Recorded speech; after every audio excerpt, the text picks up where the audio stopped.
Encore 3, 2 et 1. 3, 2, 1. C'est parti. Du coup, le mot anthropocène, ça vous parle ou pas? Non. Pas du tout? Non. Même pas une petite idée? Non. Avec ce qu'on a dit avant? Sanité, non. Non. Non. Non, ça. Non. En gros, l'anthropocène, c'est une C'est un carrière. entrepôt. Je sais pas. Qu'est-ce que l'anthropocène? Je sais pas, en fait, c'est la dernière fois ce que je t'avais dit. L'anthropocène. Oui. C'est quelque chose en rapport avec les humains, parce qu'il y a entrepôt. Oh là. Là, on tient quelque chose. Anthropocène. Ça fait LV2 allemand, non? Non. Ah. Quoi, c'est C'est l'impact de l'homme sur la planète. Oui, c'est une période, je crois. Oui, c'est une période de après, enfin, il y a très très longtemps. Non, je crois pas. Si. Ok. Anthropocène. Si. Anthropocène. Qu'est-ce que c'est? Ça tire un peu. Je sais pas. Non. Je t'ai parlé d'écologie. Je vais faire un lien éventuellement. Je n'ai pas. Caméra. Je dois expliquer. Donc je suis la voix audible derrière la caméra, donc j'explique ce que c'est l'anthropocène. Donc l'anthropocène, c'est une nouvelle ère géologique qui peut être datée de la révolution industrielle ou de l'après Seconde Guerre mondiale. Et en gros, c'est l'impact des activités humaines sur la Terre, en fait. Ok. Est-ce que vous savez ce qu'est l'anthropocène? Alors l'anthropocène, si ma mémoire est bonne, c'est une période, une ère dans laquelle du coup l'homme va rentrer et qui va peut-être à terme procéder à sa propre destruction du fait de ses actions, du fait de son mode de vie qui va avoir un impact sur la planète Terre et qui à terme justement toutes ces actions pourraient être néfastes pour la survie de l'espèce humaine. Ok.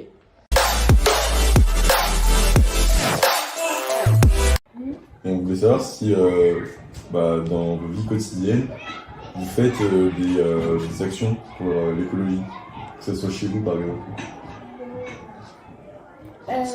Moi, quand on a des pots en verre, on les met à part et on va les mettre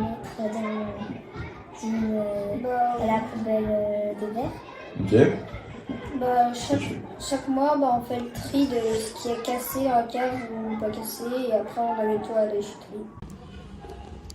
Quels sont tes gestes au quotidien sur le plan écologique? On trie les déchets, donc bouteilles en plastique, canettes, carton. Après, il y a aussi venir au lycée avec des moyens non individuels. Donc par exemple le bus ou les transports en commun, métro, tramway. Oui, je trie, mais Vous faites quoi? C'est toujours des choses qui sont normales, comme dès que j'ai un déchet, je le jette à la poubelle et je le jette pas par terre. J'essaye de rappeler aux gens qui jettent tous leurs déchets par terre de bien les mettre dans les poubelles et tout ça. Oui, enfin comme tout le monde, on trie les poubelles et puis après on fait dans les lumières des gestes du quotidien, on fait attention à la consommation et tout. Qu'est-ce que vous pourrez améliorer pour l'école?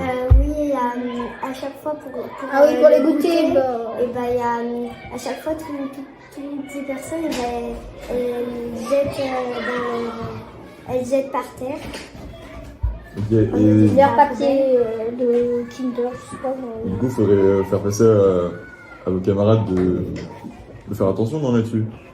Est-ce que vous pensez que les minimes, ils prennent conscience des dangers climatiques et ils mettent en place des solutions? Bah oui, il y a les poubelles églises dans presque dans tous les bâtiments et Le tri à la cantine. Ouais, le tri à la cantine. On fait gaffe avec le pain et tout, Manu. Et sinon la mise en place aussi de poubelles pour le tri, parce qu'on a juste des poubelles, les poubelles vertes. Je suis pas sûr que les déchets soient triés à l'intérieur. Donc mise en place de poubelles plus jaunes. Et tu as d'autres solutions pas écologiques pour le lycée? Pas qui me viennent directement. Ok. Franchement, déjà, on est déjà bien avec les petits bacs Élise. Ça, c'est une bonne idée. Alors, je pense que oui, il y a eu des efforts qui ont été faits, notamment en termes de recyclage. Aujourd'hui, on peut voir dans les classes que vous avez de quoi recycler le papier. Et on sait que dans les écoles, du papier, on utilise beaucoup. Ensuite, on a aussi des professeurs qui ont œuvré pour moins de gaspillage, je dirais par exemple pour les stylos. Aujourd'hui, vous avez des stylos qui se rechargent avec certainement des recharges qui peuvent être recyclables. Vous avez aussi, je crois, beaucoup de plans qui sont mis en place dans les cantines pour justement éviter tout gaspillage et donc les déchets, puisque le réchauffement climatique, c'est aussi du fait des déchets. Après, honnêtement, je pense que ces agissements, ces choses mises en place par les minimes ne suffiront pas à ralentir, on va dire, un réchauffement climatique qui finalement concerne une échelle qui est plus importante. Mais bon, en tout cas, en faisant ces actions-là, on a quand même une prise de conscience de ce qui se passe autour de nous. Est-ce que le réchauffement climatique, vous trouvez ça important ou vous en fichez complètement? Je m'en fiche un peu. Moyen.